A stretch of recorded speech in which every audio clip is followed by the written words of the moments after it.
Baiklah sobat-sobat semuanya, memangnya apakah benar sih para penerima bantuan subsidi upah atau BSU itu disuruh mengembalikan dana yang sudah diterimanya? Nah, kabar tersebut itu muncul di berbagai macam kolom komentar di video saya sebelumnya ya, dan juga di jejaring sosial.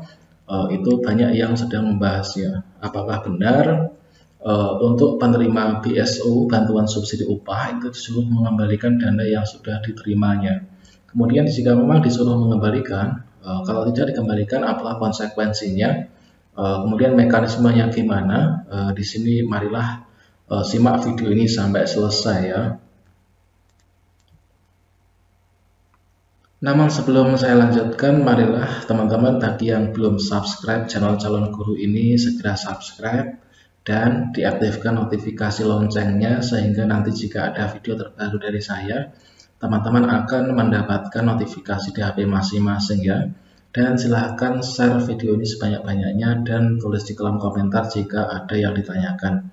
Oke sobat semuanya, di sini kita bahas terkait dengan ancaman tersebut ya. Kita masuk coba di sini ya. Pada saat teman-teman itu dinyatakan sebagai penerima BSU ya, baik itu di Dirjen PAI untuk yang guru agama di sekolah umum, info GTK untuk yang berada di sekolah umum, untuk guru umum ya. Kalau yang di Kemenak atau di RA, ngajar di RA atau madrasah itu di Simpatika. Itu kalian jika setelah dinyatakan lulus, itu pada saat mau mengambil dana kalian BSU yang 1,8 juta, itu nanti kalian disuruh untuk membuat pernyataan. Kemudian terkait dengan pertanyaan di kolom komentar video saya sebelumnya, itu adalah terkait dengan audit ya teman-teman. Nah ini saya contohkan untuk yang di Siaga Pendis. Nah terkait dengan audit itu, kata-kata audit itu di mana sih? Kalian pada saat login di Siaga Pendis, kemudian kalian mendapatkan notifikasi bahwa kalian menerima BSU ya senilai 1,8 juta. Di sini di bawah poin nomor 3 ya. Seluruh GPAI BPNS, seluruh guru pendidikan agama Islam bukan PNS yang menerima BSU dari Dirjen PAI akan dilakukan audit. Nah, akan dilakukan audit oleh BPK maupun Inspektorat Jenderal Kementerian Agama.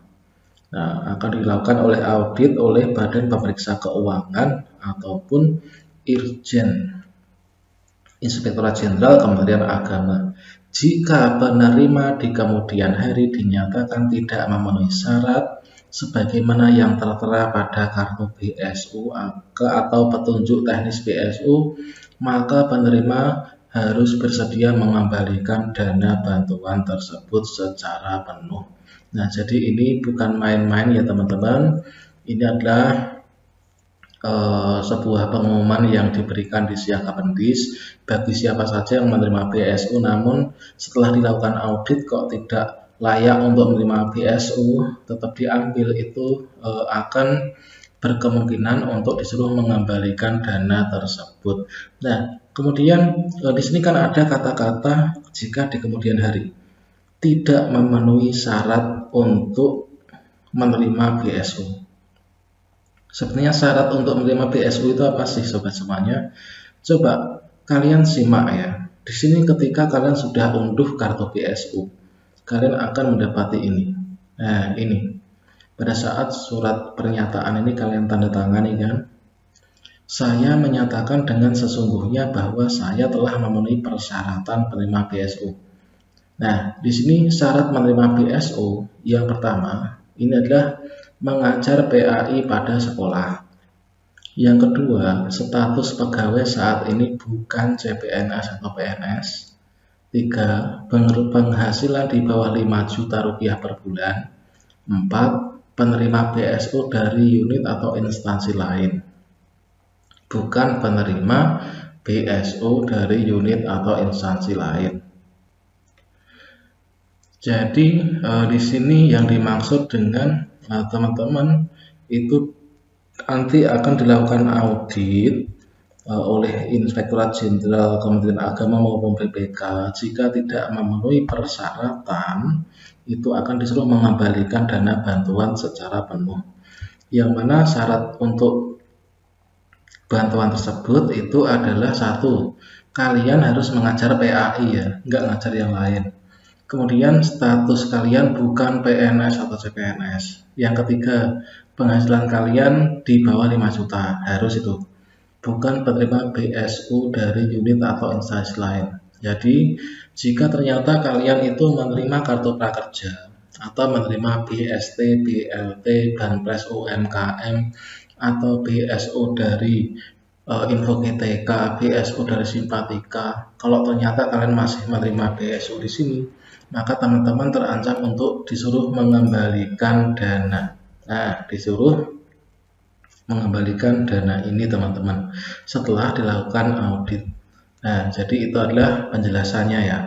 Jadi apa yang saya sampaikan ini mungkin bisa menjadi referensi bagi teman-teman bersama diskusi dengan teman sejawat nanti, kira-kira bagaimanakah teman-teman yang menerima bansos lain itu apakah akan dicairkan ataukah tidak gitu ya.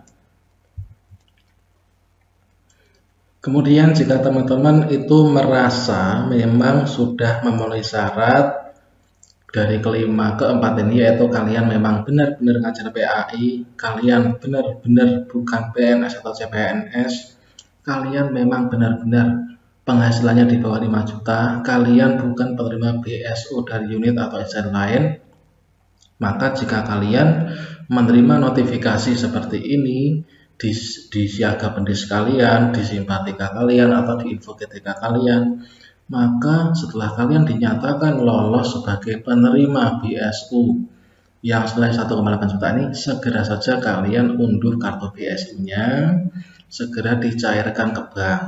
Nah, jangan takut kalau nanti diaudit ya oleh BPK maupun Irjen Kemenak.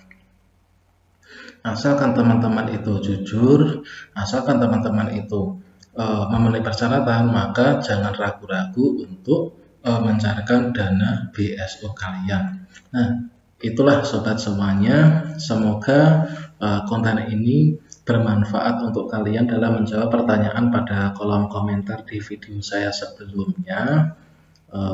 Di sini ingat untuk pencairan dana BSU ini dapat diambil nanti mulai tanggal 29 ya sampai tanggal 30 Juni 2021 ya, itu teman-teman. Jadi demikian dari saya, mohon maaf jika ada kesalahan. Jika ada unek-unek atau pertanyaan, silahkan tulis di kolom komentar. Jangan lupa subscribe, aktifkan notifikasi loncengnya. Wassalamualaikum warahmatullahi wabarakatuh.